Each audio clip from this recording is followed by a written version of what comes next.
ఒక date of birth తీసుకుంటే వాళ్ళ జాతకం ఎలా ఉంటుంది అనేది ఎలా చెప్పగలుగుతారు? గ్రహస్థితుల యొక్క విధానాన్ని బట్టి మనం చెప్పుకోవచ్చు. ఉదాహరణకు ఒక జాతకాన్ని తీసుకుందాం. 21వ తేదీ జనవరి 2005 సంవత్సరం మధ్యాహ్నం 3:35 3:40 పుట్టినటువంటి ఒక జాతకాన్ని మనం పరిశీలిస్తే వీళ్ళది మృగశిర నక్షత్రం అవుతుంది.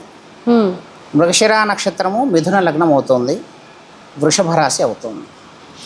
ఈ జాతకాన్ని కనుక మనం పరిశీలిస్తే ఒకవేళ ఈ జాతకులు కనుక ఇప్పుడు మనం మాట్లాడుకున్నది చూస్తే ఆ జాతకం చూసినటువంటి వాళ్ళు బహుశా మనకు ఫోన్ చేస్తారేమో, అంటే జాతకానికి సంబంధించిన విషయం చెప్తున్నాను కాబట్టి వీళ్ళకి మొత్తం జాతకం కాకుండా కొంత జాతకాన్ని మనం చెప్పుకోవాలంటే 2011 ప్రాంతం నుండి వీళ్ళకి రాహుదశ ప్రారంభమైంది. ఈ జాతకులకి రాహుదశ ప్రారంభమైంది. ఈ రాహుదశ ప్రభావం వల్ల వీళ్ళ కుటుంబ సభ్యులు ఎవరైతే ఉన్నారో వీళ్లకు సంబంధించినటువంటి కుటుంబానికి సంబంధించి ఏవైనా కొన్ని ఇబ్బందులు కలిగేటటువంటి అవకాశం ఉంది. ఈ జాతక రీత్యా కుటుంబ సభ్యులకు ఒకవేళ కుటుంబ సభ్యులలో కానీ కుటుంబ సభ్యులకు సంబంధించి కాకపోయినా ఈ జాతకులకి కానీ ఏదైనా ప్రమాదం వల్ల ఏదైనా ఎముకలు విరగడం లాంటిది లేదా ఏదైనా శస్త్రచికిత్సలు జరగడం లాంటిది ఏదైనా కూడా ఉండేటటువంటి అవకాశాలు ఉన్నాయి. అలాగే ఈ జాతక రీత్యా తల్లిదండ్రుల విషయంలో కూడా ఏదైనా అనారోగ్య సూచనలు మనకు కనపడుతున్నాయి. లేదా కుటుంబ సభ్యుల్లో ఎవరికైనా కూడా అనారోగ్య సూచన కలగవచ్చు, ఆర్థికపరమైన ఇబ్బంది కూడా కలగవచ్చు. అంటే ఈ రాహుదశ ప్రభావం వల్ల ఈ జాతకులు ఇలాంటి ఇబ్బందులను ఎదుర్కొంటున్నారు. అలాగే సప్తమ స్థానం కళత్ర స్థానం, వివాహానికి సంబంధించి ఆలోచిస్తారు. సప్తమ స్థానంలో వీళ్ళకు కేతు ఉన్నాడు.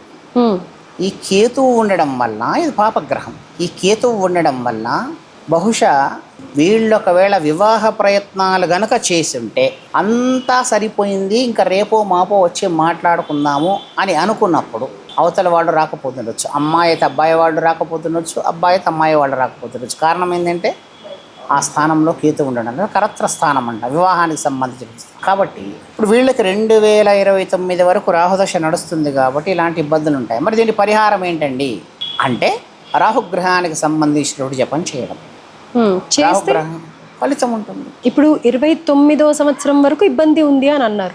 మరి అలాంటప్పుడు పెళ్లి కోసం ప్రయత్నిస్తున్న వాళ్ళైతే పెళ్లి అయ్యే సూచనలు ఏమైనా ఉంటాయి కదా. వీళ్ళకి శారీరక సంబంధమైనటువంటి ఆరోగ్యం ఏదైనా కూడా కలుగు, ఎముకలకు సంబంధించినటువంటి ఆరోగ్యం కూడా ఏదైనా కలిగే అవకాశం ఉందని మనం చెప్పుకున్నాం. ఇప్పుడు మనం బాగా గమనించాలి, ఒక్కొక్క గ్రహానికి ఒక్కొక్క ధాన్యం ఉంది. సూర్యుడికి గోధుమలు ఇష్టము, చంద్రుడికి వడ్లు ఇష్టము, కుజుడికి కందులు ఇష్టము, బుధుడికి పెసర్లు ఇష్టము, ఇవన్నీ చెప్తున్నారు కదా. ఈ ధాన్యాలు ఒక్కసారి మనం బాగా ఆలోచిస్తేనమ్మా, ఆరోగ్యం భాస్కరాదిచ్చేది. ఆరోగ్యానికి కారకుడు సూర్యుడు, ఆయనకు ఆదివారం కేటాయించబడింది. ఆరోగ్యానికి ఆదివారం. గోధుమలు గనక మనం తగిన రీతిలో, అంటే ఒక ప్రాసెస్ ఉంటుంది, పద్ధతి ప్రకారంగా గోధుమలను గనక మనం ఒక 7 రోజులు తింటే ఆరోగ్యం కుదుట పడుతుంది. ఇది ఎవరికైనా వర్తిస్తుందా? అనారోగ్యం ఉన్నవాళ్ళు, ఆరోగ్యంగా ఉన్న వాళ్ళు ఎవరు తింటారమ్మా? ఎందుకు తింటారు? తినరు. తింటే మంచిది, ప్రికాషనరీ. మనం పుట్టగానే పోలియో చుక్కలు వేస్తున్నారు, పెద్దగానాక పోలియో వస్తుందేమో అని ప్రికాషనరీ. అట్లాగే భవిష్యత్తులో మనం ఈ దోషం పోవాలి అంటే ఇది చెయ్యొచ్చు. అలాగే బుధుడికి పెసర్లు తినడం వల్ల డైజెస్టివ్ సిస్టమ్ బాగుంటుంది. బుధుడు జీర్ణాశయం మీద ఎఫెక్ట్ చూపేటటువంటి వాడు. అంటే ఇప్పుడు ఆ గ్రహం యొక్క బలం తక్కువ ఉంది అన్న సందర్భాలలో కూడా ఇలాంటి పరిహారాలు పనికొస్తాయి. అంతే కదా. ఆ ఉండేటటువంటి స్థానము కొన్ని లగ్నాలకే గ్రహం బాగాలేనప్పుడు ఆ గ్రహానికి సంబంధించినటువంటి శాంతి చేయాలి, జపతర్పణ దానం హోమం. ఇప్పుడు బుధుడు, ఒక్కొక్క గ్రహము మన శరీరంలో ఉండేటువంటి ఒక్కొక్క అవయవం మీద ప్రభావాన్ని చూపెడుతుంది. అది ఉన్నటువంటి ధాన్యాలు ఏవైతే ఉన్నాయో ఈ ధాన్యాలన్నీ కూడా శరీరంలో ఒక్కొక్క అవయవం మీద ఎఫెక్ట్ చూపెడతాయి. రాహువు ఎముకల మీద ప్రభావం, ఇప్పుడు మనం రాహుదశ గురించి మాట్లాడుకుంటున్నాం. రాహు ఎముకల మీద ప్రభావాన్ని చూపెడతాడు. ఒక ఎముక విరిగింది అని అంటే దాన్ని జాయింట్ చేసి దానికి పట్టి కడతారు, లేకపోతే ఆపరేషన్ చేసి ఒక క్లిప్ లాంటిది వేస్తారు. ఇది జాయింట్ అవ్వాలంటే మధ్యలో గమ్ములాగా ఏదో రావాలి, ఏదో అతుక్కోవాలి లోపల. ఈ గమ్మునిచ్చేటటువంటి ధాన్యం ఏది తెలుసా? మినపప్పు జిగురుగా ఉంటుంది, బాగా గమనిస్తుంది. ఆ మినపప్పుని ఎక్కువ సార్లు తింటే ఎముకలు తొందరగా అతుక్కుంటాయి. ఇలా ఒక్కొక్క ధాన్యం, ఇప్పుడు ఆయుర్వేదంకి సంబంధించినటువంటి వాళ్ళు వీళ్ళు ఏం చెప్తున్నారు? శనగలు నానబెట్టుకొని తినండి, పెసర్లు నానబెట్టుకొని తినండి అంటున్నారు. శనగలు పెసర్లు ఇవి 2 కూడా షుగర్ని కంట్రోల్ చేస్తాయి. గురువు బుధుడు బాగాలేనప్పుడే షుగర్ వస్తుంది. ఓ. గురువుకి శనగలు ఇష్టం, బుధుడికి పెసర్లు ఇష్టం. ఈ గ్రహాలు బాగాలేనప్పుడే కదా మనకు మధుమేహం వస్తుంది. మరి మధుమేహం వచ్చినప్పుడు ఎలాగైతే మనం ఇన్సులిన్ మందులు ఏవైతే వాడుతున్నామో శనగలు పెసర్లు కనుక మనం తిన్నట్టయితే ఆయుర్వేదం వాళ్ళు అదే చెప్తున్నారు, ఇవి తినడం వల్ల చక్కెర స్థాయి తగ్గుతుంది, మన శరీరంలో ఆరోగ్యం చేకూరుతుంది. అవును. అంటే ఒక్కొక్క గ్రహం ఒక్కొక్క ప్రభావాన్ని మన శరీర అవయవాలు ఏదో చూపెడుతున్నప్పుడు, రెండు గ్రహాల కలయిక ఉన్నప్పుడు ఆ 2 గ్రహాలు నీచస్థానం, ఒక్కొక్కరికి స్వక్షేత్రము, నీచక్షేత్రము, ఉచ్చక్షేత్రము అని ఉంటుంది. వాళ్ళ ఆ క్షేత్రంలో ఉన్నప్పుడు దానికి సంబంధించిన ఆయన పాజిటివ్ ఇవ్వాల్సింది పోయి నెగిటివ్ ఇస్తాడు. గురువు మంచివాడే, సంతానకారకుడు, సంతానం ఇయ్యడంలో అన్నిటికీ గురువు ప్రధాన కారకుడమ్మా. ఉద్యోగము, వివాహము, స్థిరత్వము, విదేశీయానము అన్ని రకాలకు గురువు ప్రధానమైనటువంటి వాడు. గురుబలం అంటారు. చాలామంది తెలియని వాళ్ళు ఏమంటారంటే మా వాడికి లగ్గబలం ఉందా, గురుబలం ఉందా అని అడుగుతారు. లగ్గబలం తెలంగాణ వాళ్ళైతే లగ్గబలం అంటారు. లగ్గబలం అంటే ఏంటి? వివాహానికి సంబంధించినటువంటి బలం ఉందా, ఆ బలవంతుడు ఎవడు అని అంటే ఆ బలాన్ని ఇచ్చేటటువంటి వాడు ఎవరంటే గురువు. ఓకే, గురువు బాగానే ఉన్నాడు, మరి ఎందుకు ఇంకా వివాహం జరగడం లేదు అన్నప్పుడు ఈ ఉన్నటువంటి పుట్టినటువంటి జన్మ లగ్నానికి గురువు గనక సూట్ అవ్వకపోతే, సరిపోకపోతే, యోగకారకుడు కాకపోతే ఆయన ఇచ్చే ఫలితాలని దుష్ఫలితాలే, మంచి ఫలితాలని ఇయ్యడు. అంటే దాన్ని ఒకసారి చూసి పరిశీలించాలంటే ఎవరు చెప్పాలి? మరి జ్యోతిష్ శాస్త్రం తెలిసినటువంటి వాళ్ళు జాతకాన్ని పరిశీలించి అది చూసి, ఓ ఈ లగ్నం ఇక్కడ ఉండడం వల్ల, లేదా గురువు ఉన్నటువంటిది మంచి స్థానం అయినా కూడా ఒక పాపగ్రహం వచ్చి చేరింది అనుకుందాం. కౌరవుల పక్కన శకుని కూర్చున్నట్టుగా, శకుని మనం చూస్తున్నప్పుడు చెడ్డవాడు కాదు, వాస్తవంగా మంచివాడే. కానీ కౌరవుల నాశనానికి ప్రధాన కారకుడు ఎందుకు అయ్యాడంటే పాండవుల పక్షపాతి కాబట్టి. వాళ్ళ పంచనం ఉంటేనే కదా వాళ్ళని పాడు చేయొచ్చు. కాబట్టి ఇప్పుడు గురువు మంచివాడైనా కూడా ఒక పాపగ్రహం పక్కన కూర్చున్నాడు కాబట్టి ఆ పాపం ఎఫెక్ట్ అయిన మీద ఉంటుంది. అంటే ఇప్పుడు మనము ఒక సువాసన ద్రవ్యాలు అమ్మేటువంటి దుకాణానికి మనం వెళ్ళినప్పుడు ఊరికే అలా వెళ్ళి ఇలా వచ్చాము అని అంటే మనం వచ్చిన కొన్ని సెకండ్ల పాటు మన శరీరం మీద ఒక సువాసన ఉంటుంది.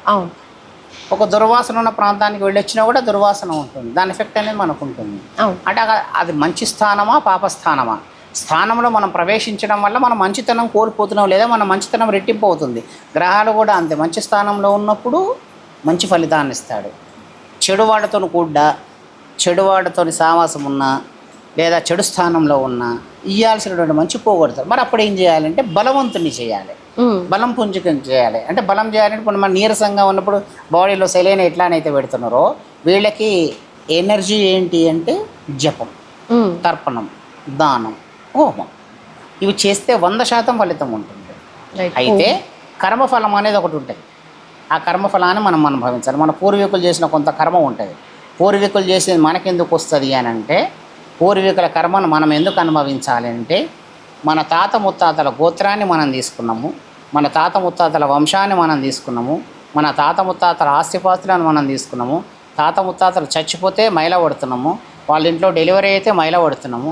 మరి అట్లాంటి పాప పుణ్యాలు కూడా మనకు వస్తాయి కదా. ఇవన్నీ తీసుకున్నప్పుడు దాన్ని కూడా తీసుకుంటున్నాం. నువ్వు మీ పిల్లల్ని 1 లీటర్ పాలు తీసుకురమ్మని ఒక గిన్నె ఇచ్చి పంపించినావు, తీసుకుపోయినటువంటి గిన్నె సరిపోలే, అక్కడ లీటర్ పాలు ఉన్నాయి, నువ్వు తీసుకెళ్ళిన దాంట్లో 30 లీటరే పట్టింది, మిగతా 1/2 లీటర్ పరిస్థితి ఏంటి? ఇంకో చిన్న గిన్నె తీసుకెళ్తున్నావు, ఈ చిన్న గిన్నెనే సంతతి. పెద్ద గిన్నెలో పట్టనటువంటిది పాపం ఆర్ పుణ్యం ఏదైతే ఉందో ఈ చిన్న గిన్నెలోకి మనం ట్రాన్స్ఫర్ చేస్తున్నాం. ఇది అయిపోయింది, దీని స్థాయి అయిపోయింది, అనుభవించే స్థాయి ఇది అయిపోయింది కాబట్టి వెంటనే దీంట్లోకి ట్రాన్స్ఫర్ అవుతుంది. మనకు కావాల్సినటువంటిది లీటరు, మనం కొన్నది లీటరు, మనం సంపాదించిన పాపం లీటర్ అయితే 30 లీటరు వీళ్ళు అనుభవిస్తే 1/2 లీటర్ వీళ్ళు అనుభవిస్తున్నారు. వీళ్ళు దీంతో పాటు ఇంకో లీటర్ దీంట్లో జమాయించుకుంటే మళ్ళీ ఇంకో చిన్న గిన్నెలకు మార్చాల్సి. అందుకే మనం ఏ పని చేసినా కానీ దాని మంచి కానీ చెడు ప్రభావం కానీ తరతరాలకు 100% ఉంటుంది ఎప్పుడు. అందుకే కదనమ్మా పితృకర్మలు సరిగ్గా చేయకపోవడం వల్లనే కదా పితృదోషాలు అంటున్నారు. పితృదోషాలు అనేది ఏదైతే ఉందో చాలా మంది ఏం చేస్తున్నారు అని అంటే, ఇళ్లలో పితృకార్యాలు చేయడానికి ఒక సిస్టమ్ ఉంటుంది. ఆ సిస్టమ్ చేయకుండా నాకేదో సమయం లేదనో, నేను ఆఫీస్కి వెళ్ళాలనో వచ్చేసి గుళ్ళోకి వచ్చేసి ఏదో బ్రాహ్మణ భోజనానికి ఇచ్చేసిపోతున్నారు. అది కాదు కదా. పూర్వం ఇళ్లలోనే చేసేవాళ్ళు ఆ విధంగా చేయాలి. నాకు ఆకలి అయినప్పుడు నేను అన్నం తినాలి. నువ్వు అన్నం తినమ్మా నేను బిజీగా ఉన్నా అంటే, నువ్వు బిజీగా ఉంటే నువ్వు అన్నం తినేస్తావు, నీ కడుపు నిండుతుంది, నా కడుపు నిండదు. ఎంత బిజీగా ఉన్నా కూడా పితృదేవతల అనుగ్రహం అనేది కావాలి. ఇంతకుముందే మనం మాట్లాడుకున్నాం, వాళ్ళ వంశాన్ని తీసుకున్నాం, గోత్రాన్ని తీసుకున్నాం, ఆస్తిపాస్తులను తీసుకున్నాం, మైల తీసుకున్నాం, పురుడు తీసుకున్నాం, పుణ్యాన్ని తీసుకున్నాం. 3 తరాలు దాటిందంటే 4వ తరం ఉండదు, ఇది స్ప్లిట్ అయిపోతుంది. కానీ ఆ 3 తరాల తర్వాత వచ్చేటువంటిది ఏదైతే ఉంటుందో మనం దాన్ని అనుభవిస్తున్నాం. మాకు అవన్నీ లేవు, నాకు అవన్నీ ఇంట్రెస్ట్ లేదు అని అంటే నీకు ఇంట్రెస్ట్ లేకపోతే లేకుండొచ్చు. ఎందుకంటే శాస్త్రం చెప్తోంది, చేయమని చెప్తోంది, శాస్త్రం ఘోషిస్తోంది, ఇవి చేయాలి, మీ కర్మల తర్వాత మీ సంతతి అనుభవిస్తుంది అని.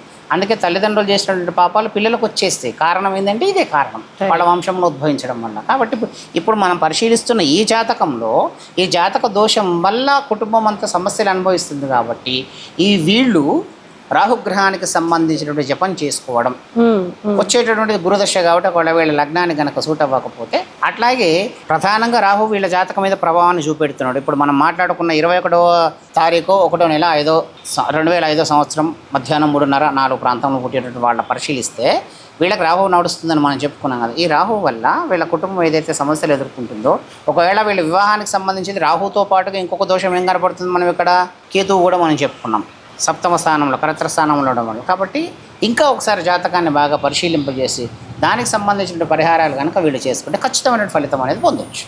రైట్. సో ఓవరాల్గా ఒక జాతకమే నిర్ణయిస్తుంది మనిషి జీవితాన్ని అని అనేది అయితే అర్థమవుతుంది. పురాణాల్లో కానీ వేదాల్లో కానీ చెప్పింది ఏంటి అని అంటే, ప్రతి ఒక్కళ్ళు కూడా ధర్మాన్ని ఆచరిస్తూ వాళ్ళ విధి విధానాల్ని సక్రమంగా నిర్వర్తిస్తూ ఉంటే కనుక ఎలాంటి జాతక ప్రభావం కూడా ఉండదు అనేది మన పురాణాల్లో చెప్తూ ఉంటుంది. సో ఇక్కడ ఈ జ్యోతిష్యం ఇవన్నీ చూసుకున్నట్టయితే కనుక డెఫినెట్గా మనం చేసే పనులే జాతకం, జాతకమే మనం చేసే పనులు. కాబట్టి జాతకం అనేది ప్రతిదీ సూచిస్తూ ఉంటుంది, ఆ సూచన ప్రకారం నడుచుకోవాలి అని. ఇప్పుడు మనకు సమస్య వచ్చింది ఎప్పుడైనా సరేనమ్మా, మనం జాతకం పుట్టగానే పాతకాలంలో రాజుల కాలం లోపల జాతకాలు రాయించేటోళ్ళు. ఎందుకు రాయించేవాళ్ళు అంటే, వీళ్ళకి ఫలానా సంవత్సరంలో ఫలానా సమస్య వస్తుంది అని మన జాతకంలో మెన్షన్ చేస్తున్నాం. అక్కడ జాతకంలో రాసినప్పుడు ఆ సమస్య వచ్చేటప్పటికి, ఆ దశ ప్రభావం వచ్చేటప్పటికి రాజపురోహితులందరూ కూర్చొని యజ్ఞయాగాది క్రతుల్లో నిర్వహించి ఆ పాప దోషం ఏదైతే ఉంటుందో, ఆ సమయంలో రావాల్సిన దోషం ఏదైతే ఉంటుందో దాన్ని మృత్యుంజయ హోమం చేస్తున్నాం. మనం మాటలోనే మృత్యు నివారణ హోమం కాదు, మృత్యుని జయిస్తున్నాం అంతే, ఆపుతలేం. కొంచెం వాయిదా వేస్తున్నాం, కొంచెం టైం ఇవ్వయా. ఇప్పుడు మనం ఏదో అప్పు తీసుకున్నప్పుడు కట్టలేనప్పుడు 4 రోజులు టైం ఇవ్వాలంటే కొంచెం చచ్చిపోవడానికి కొంచెం టైం ఇవ్వి, కొంచెం నా వాళ్ళకు బాధ్యతలు ఉన్నాయి కాబట్టి వాయిదా వేస్తున్నాం. కాబట్టి జ్యోతిష్ శాస్త్ర ప్రకారంగా సమస్య వచ్చినప్పుడు ప్రతి సమస్యకు ఒక సొల్యూషన్ ఉంటుంది. ఆ సొల్యూషన్ మనం తీసుకుని దానికి శ్రద్ధగా గనక మనం చేస్తే, విశ్వాసంతో గనక మనం చేస్తే ఫలితం అనేది ఖచ్చితంగా పొందవచ్చు. అలాగే, ధన్యవాదాలు.